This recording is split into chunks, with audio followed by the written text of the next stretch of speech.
안녕하세요. ONTV입니다. 제가 얼마 전에 52번 52번에 올렸던 개나리 화색에 관련하여 제가 설명을 쭉 드리면서 올린 내용이 있어요. 좀 설명이 좀 미진했던 부분, 그리고 좀 더 쉽게 더 이해할 수 있는 방법이 떠올라서 다시 한번 제가 그 설명을 드리고자 이렇게 영상에 담고 있습니다. 자, 이제 그거를 노란색과 녹색의 관계를 어떻게 하면은 일반인들이 쉽게 이해할까 생각을 하다가요, 직접 물감을 가지고 그 변하는 과정을 보여드리면 좀 더 이해하지 않을까 이 생각이 들어서 제가 잠깐 제가 사용하던, 여기 보면은 제 이제 수채화 팔레트인데요. 저는 이제 팔레트가 수채화용이 따로 있고, 그리고 이제 유화용이 따로 있는데요. 그리고 뭐 아크릴도 따로 있고, 근데 그 중에 이제 제가 수채화 지도 때문에 가끔 제가 사용하는, 이제 그 수채화 팔레트입니다. 자, 이제 제일 먼저 이제 궁금해 하시는 부분이, 그 육안으로 노란색을 제가 구분하기 어렵다라고 이야기한 내용을 좀 설명을 해가면서, 색을 가지고 설명을 해가면서 제가 말씀을 드리고자 합니다. 자, 이제 우리가 노란색이라는 건 여기 보이는 이게 쉽게 하면 이제 옐로우라고, 정확한 색명이 옐로우입니다. 자, 이거를 바닥에 색을 칠해보면 이런 정도 화색이 나오죠. 자, 이 색은 실제로 우리가 그 꽃하고 비교해 보면, 요 상태가 10개 되어 있을 때는 우리가 이제 유채색계라고 그러고, 그 다음에 이게 농도가 진하면은 개나리 색계라고, 제가 임시로 사용하는 거지 그게 뭐 규정되어 있는 건 아닙니다. 그래야 쉽게 이해할 수 있게 하다 보니까 제가 그렇게 이렇게 했던 거예요. 자, 그러면 지금은 좀 화면상으로 똑같이 보이지만, 이쪽을 좀 제가 농도를 짙게 좀 하는 거고요. 이쪽을 조금 짙게 합니다. 이렇게 하고, 이쪽은 좀 더 얇게 한 거예요. 자, 이거는 좀 더 얇게.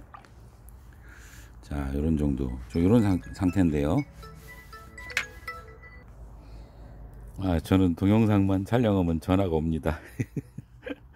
자, 이어서 계속 설명을 드리면, 좌측은 이제 쉽게 말씀드리면 엷은 상태, 그래서 이제 제가 유채색계라고 이렇게 표현을 하고요. 오른쪽은 농도가 짙어서 개나리 색계라고 표현합니다. 자, 이게 이제 우리가 이 상태로만 보면은, 간단하게 얘기하면은 뭐 이렇게 모양이 있다고 그럴까요? 이게 좀 판이 이렇게 동그랗게 안 되네요. 이게 종이가 아니기 때문에 그렇게 안 되고, 이렇게 됐다면, 이 상태로 지금 산에서 여러분들이 그 꽃을 까봤을 때 완벽하게 빛이 차단되면 이 색깔을 그대로 유지하고 있어요. 이미 색이 존재한다고 제가 말씀을 드렸습니다. 반면에 문제는 빛에 노출이 되어 있을 때 이야기입니다. 그 노출이 되어 있을 때 우리가 조금 녹색을 섞어 보면은 이런 정도 색상이 되겠죠. 자, 여기 보면은 제가 앞에 있는데요. 다행히 제가 이건 전부 네 가지가 다 명문품인데요. 예, 개나리 색상의 우리 황화로서 명명품입니다. 좌측부터 우측까지. 그런데 색이 다 다르죠. 자, 자연에서 분명히 이게 채집이 됐을 적에도 이게 묻혀 있다 나왔거나, 아니면 그냥 드러나 있을 때 산채가 됐다 하더라도, 이렇게 집에서 키워보면 서로 색상이 다릅니다. 그건 뭐냐면 색이 다른 게 아니라 엽록소량이 다른 겁니다. 그것처럼, 자, 여기 다시 또 원위치로 가면요, 녹색의 관계를 얘기를 했습니다, 제가. 자, 그러면 녹색은 어떻게 만들어지냐면, 파란색하고 그 다음에 노란색이 섞였을 때 녹색이 됩니다. 간단하게 색관계를 좀 말씀을 드리면, 자, 노란색 있어요, 여기에. 자, 이쪽에다 한번 해볼까요? 자, 그 다음 파란색 있습니다. 어떻게 되죠? 녹색이, 이렇게 녹색이 됩니다. 자, 노란색과 파란색은 녹색이 되죠. 그렇기 때문에 이웃한 색이라고 한 거예요. 즉, 채도 명도가 높은 노란색이 채도 명도가 낮은 쪽 색깔이 들어가면은 당연히 그 전 색깔이 보이지 않습니다. 자, 여기다 녹색을 한번 이제 타면 어떤 사태가 벌어지냐면 이 상태에서 안 보인다는 얘기예요. 전혀 노란색을 구분할 수가 없습니다. 자, 이렇게 되기 때문에, 이렇게 되면은 노란색 구분이 안 되죠. 그렇기 때문에 제가 그 육안으로 노란색을 감지하려면 어렵다라고 표현한 겁니다. 자, 이 정도 됐다면 무슨 뜻이냐면 빛에 노출이 돼서 엽록소를 갖고 있다는 뜻입니다. 그죠? 이렇기 때문에 구분하기가 어렵다. 근데 단서가 있다고 그랬잖아요. 그 얘기는 뭐냐면, 자, 요거를 이쪽에 조금 옮겨서요. 이 화판을 단면으로 보면 이렇게 돼 있죠. 즉, 요쪽. 자, 이렇게 돼 있는데요. 원래 꽃잎이 이렇게 있다면, 여기를 자르면 이렇게 단면이 있을 거 아닙니까? 그러면 여기를 잘라보면, 이쪽으로는 두껍고 가야에는 당연히 얇을 테죠. 가장자리는 얇습니다. 그러다 보니까 엽록소도 가장자리에 안 남는 거예요. 그러니까 이 노란색은 가해까지 다 차 있거든요. 개나리색은 다 차 있습니다. 유채색은 좀 적게 차 있는 반면에 개나리 색상은 이 가장자리까지 노란색이 차 있기 때문에 요 가해로 연하게 노란색이 남아 있습니다. 자, 그거 이제 단서를 제가 설명을 드릴게요. 여기는 제가 좀 조절을 해야 될 건데 이게 될려나 모르겠습니다. 되는 것 같네요. 자, 요거를 보면은 가야로 확대가 될는지 한번 해볼게요. 뭐 엉뚱한 색깔로 지금 보이는 이유가 이 반사되는 흰 바탕이 반사돼서 이쪽으로 옮겨서 제가 보여드릴게요.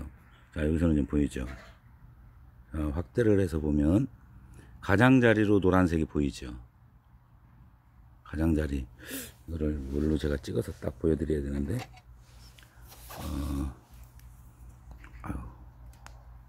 자, 여기 보면요. 요 가해로 노란색이 이렇게 보입니다. 자, 그거를 제가 단서라고 자꾸 이야기하는 겁니다. 산에서 이 엽록소가 덮여 있는 것도 산채가 가능한 이유입니다. 자, 그러면 이거는 그래도 이 어느 정도 감각이 있는 분은 요런 정도는요 쉽게 구분을 합니다. 요 정도. 이거 지금 화통을 안 씌운 거거든요. 근데 얘는 시간이 지나니까 엽록소가 좀 벗어진 상태입니다. 얘도 새파란 했었어요. 근데 이렇게 빛의 자극에 의해서 벗어지는 것도 있지만, 자, 다시 줄여가지고, 자, 지금 잘 구분이 안 가는, 어제 보여드렸던 게 이거예요. 자, 이거하고 이 두 개를 잠깐 보여드릴게요. 이게 제가 어제 보여드렸던 내용인데요. 하나는 제가 명명한 거고, 하나는 다른 분이 명명을 한 건데요. 자, 좀 확대를 해볼까요? 이건 이 안쪽에서 제가 그 단서가 보였어요. 확대를 해보면 가해로 산 것도 꼭 복륜처럼 얇게 나타난 거. 이건 모든 게 다 나타납니다. 산에서 꽃을 까서 자세히 한번 보시면 가해로 이렇게 연하게, 여기는 지금 엽록소가 더 많기 때문에 노란색보다는 노란색이 많이 들어있는 연두색 하얀 줄이 그 연두색 줄이 쭉 위에까지 가 있죠. 이 부분이 다른 거하고 비교가 된다는 얘기예요. 다른 건 여기가 흰색이거나 완전 녹색입니다. 자, 다시 이것도 마찬가지예요. 가해로 보면은, 자, 좀 더 확도가 되려나요? 자, 가장자리로 노랗게 화판을 따고 위까지 올라가는 게 보이실 겁니다. 이게 가장 구분하기 좋은 방법입니다. 제가 손으로 들고 있으니까 이게 떨려 가지고 정확히 나오질 않네요. 자, 그래도 충분히 이해를 하셨으리라고 봐요. 자, 지금 어제 제가 뭐 형태 착시, 그 색의 착시 엊그제요, 이게 말씀을 드렸었는데, 자, 이러니 이 상태를 구분하실 수가 없다는 얘기입니다. 당연히 노란색이 없어져 버렸거든요. 근데 우리 눈으로는 여기에 노란색이 있었다라는 거는 이 색 원리를 이해하지 않는 사람들은 모르는 거예요. 그런데 가해로 여기 보면은 이렇게 노란색 남아 있듯이 화판에도 그렇게 남아 있다는 얘기입니다. 자, 색은 안으로 몰려요. 여기서도 지금 그런 게 보이죠. 농도가 이쪽으로 더 많이 몰리죠. 자, 가해로 갈수록 얇은 쪽은 훨씬 더 얇게 들어있기 때문에 속이 좀 더 비치는 겁니다. 그런 것처럼 난꽃 잎에서도 똑같은 형태를 보이기 때문에 그걸 단서를 가지고 산채하실 수 있다라고 제가 말씀을 드린 거예요. 그럼 이게 진성이냐 아니냐, 이제 또 이건 당연히 진성입니다. 제가 앞에 있는 난초를 보여드리면, 자, 요게 이제 요 난초가 개나리 새끼인데요. 이 화판 요 아래 안쪽까지, 아이고 어디 갔어? 요 아래쪽까지 노라는 걸 알 수 있습니다. 그래서 얘는 발색 방법도 다르다고 그랬죠. 빛을 많이 줘야지만이 훨씬 더 엽록소가 더 벗어지면 벗어질수록 그 속살이 많이 드러납니다. 그거를 우리는 색소량을 증가한다라고 알고 있는 거예요. 사실은 증가하는 건 아니에요. 빛을 많이 주면 줄수록 그 화판에 들어있는 엽록소가 다 분해돼서 날아가는 거예요. 그렇기 때문에 저도 어떤 때 그런 표현을 쓰긴 해요. 그 색소량을 증가하는 것처럼 보인다지 증가한다라고는 저는 말씀을 안 드립니다. 그걸 색 원리를 이해하기 때문에 그렇게는 말씀 안 드리고요. 자, 반면에 유채색은요. 자, 이게 지금 이제 좀 잡네요. 자, 화판 아래쪽으로 내려가면 어떤 일이 벌어지냐면 노란색이 별로 안 보이죠. 안 보이고 중간서부터 뒤에로 있습니다. 자, 이게 이제 유채색의 특징이에요. 그러면 이 상태에서 빛을 많이 주면 어떻게 되냐면 위에 녹색도 빠지지만 대신 이 노란색도 빠져서 여기까지 올라와요. 이런 차이가 있는 겁니다. 그렇기 때문에 얘는 그 유채색계는 빛을 주면 안 된다라고 제가 말씀을 드렸던 겁니다. 그리고 다시 이제 이게 좁혀지나요? 자, 이제 개나리 쪽에 와서 또 설명을 드리면, 색을 조금 색의 속성만 조금만 이해하시면 사실 쉬운데, 제가 그 잘 안 되는 이유가, 오래된 분들이 더 안 되더라 제가 말씀드렸던 이유가 뭐냐면요, 머릿속에 알고 있는 본인 상식을 버리지를 않기 때문에 이게 잘 깨우쳐지지가 않는 것 같아요. 반면에 처음 배우시는 분들, 그리고 이제 이것도 포함이 될 거예요. 저에 대한 신뢰도도 포함이 될 것 같은데, 그런 분들은 이거 오래 안 걸렸어요. 금방 배웠어요. 그 특징만 딱 이해하면 바로 배우더라고요.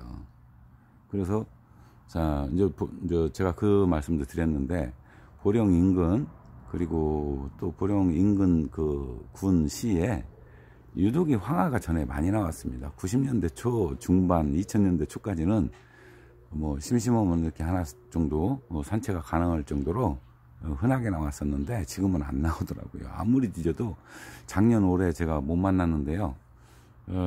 그러다 보니까 배우고자 하는 분들을 불러들여 가지고 여기 있으니 찾아봐라 하면 찾았어요.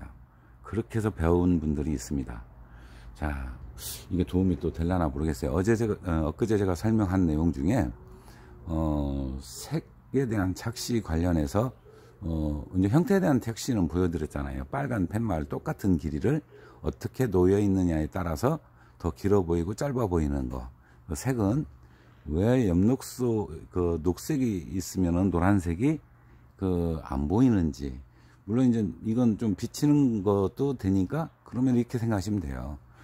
셀로이드판 노란 거를 가운데 놓고 양쪽으로 녹색을 놓고 안에 과연 노란색을 감지할 수 있나, 이거로 확인하시면 됩니다. 절대 감지가 안 됩니다. 그게 색의 관계예요. 바로 서로 간의 그 이해관계 색들이 얽혀 있는데, 그 부분을 제가 하나하나 설명하기는 어렵고, 그런 관계 때문에 바로 유채색을 산에서 묻혀 있으면 다 안다 그랬잖아요. 지금은 이제 드러나 있는 게 더 많기 때문에, 그래서 산채하기가 어렵다. 근데 의외로 생각보다 쉬운 건 바로 그 몇 가지 단서를 이해하시면 쉽게 산책을 할 수 있다. 바로 이런 내용입니다. 자, 이 정도 제가 말씀드렸으면 진짜 도움이 많이 되실 거라는 생각이 들어요. 지금 산채철입니다. 코로나19 바이러스 때문에 갑자기 그게 전국적으로 확대되면서 지금 아주 나라 전체가 고통을 겪고 있는데요. 산에는 코로나 바이러스가 없겠죠. 그러니까 오히려 조용히 또 산에는 다닐 수 있는 그런 시간적 여유가 의외로 더 있을 수도 있습니다. 산에 가시면 제가 말씀드린 그런 내용들이 보인다면 그놈을 사진을 촬영을 하셔서요, 반드시 카메라를 알려주셔야 됩니다. 왜 그러냐면 삼성도 9, 8, 7까지는 그 색 왜곡을 안 했어요. 근데 그 LG 쪽에서 만든 게 색 왜곡을 하니까 훨씬 화려해 보니까 사람들이 그거에 굉장히 주목을 했나 봐요. 우리처럼 색을 정확하게 알고자 하는 사람들한테는 치명적입니다. 색을 과장을 해놓버리면 실제 색이 뭔지를 잘 몰라요. 그래서 제가 반드시 카메라를 써놓으라 하는 이유가 거기 있습니다. 카메라 종류별로 찍어보면 색깔 다 다른 거 아시죠? 그게 회사별로 빨로 파를, 예를 들어 노랑을 몇 프로를 더 넣고 뭐 파랑을 몇 프로 빼고 이런 게 회사별로 지침이 다르기 때문에 우리가 카메라가 다 다른 겁니다. 자, 좀 많이 도움이 되셨으면 좋겠습니다. 그렇게 해서 산에서도 만나고 여러분들도 직접 만난 명품을 만나서 또 명명도 해보시고요. 그런 관계를 해야 훨씬 더 난처한 보람이 있겠죠. 자, 오늘은 분갈이 하다가 갑자기 제가 엊그제 설명한 내용이 좀 부족할 것 같아서 추가로 더 설명을 드리게 됐습니다. 도움이 되셨다면 구독, 좋아요 잊지 마시고요. 아주 또 어렵더라도 잘 슬기롭게 극복을 해서 보내셨으면 합니다. 자, 이상은 ONTV였습니다. 감사합니다.